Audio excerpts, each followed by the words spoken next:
So এখন হচ্ছে আমাদের সিগন্যাল রিলের অপারেশন। তো সুইচ গিয়ার অ্যান্ড প্রোটেকশনের পঞ্চম এক্সপেরিমেন্ট হচ্ছে সিগন্যাল রিলে। সো যখন এনার্জাইজড হবে সিগন্যাল রিলের স্ট্যাটাসটি চেঞ্জ হবে।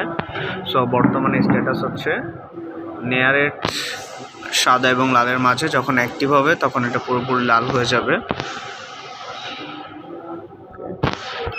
ওকে, এটি পুরোপুরি লাল হয়ে গিয়েছে 115 আউট।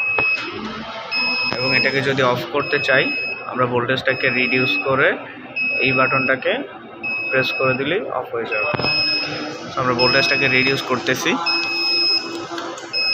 লেস দেন 30 ভোল্ট নিচে যাওয়ার পর আমরা রিডিউস দিলে আমাদের এটি অফ হয়ে যাবে। আমরা খুব ফাস্টার আর কি এখানে ভোল্টেজকে ডিক্রিজ করতেছি।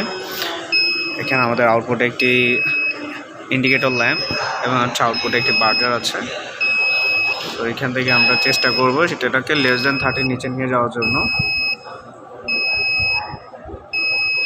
ওকে, এবার এখান থেকে যদি আমরা এটাকে প্রেস করি, ওকে, তো মডেল ইজ অফ এবং স্ট্যাটাসটিও চেঞ্জ হয়ে গিয়েছে। এটা সিগন্যাল রিলের কাজ।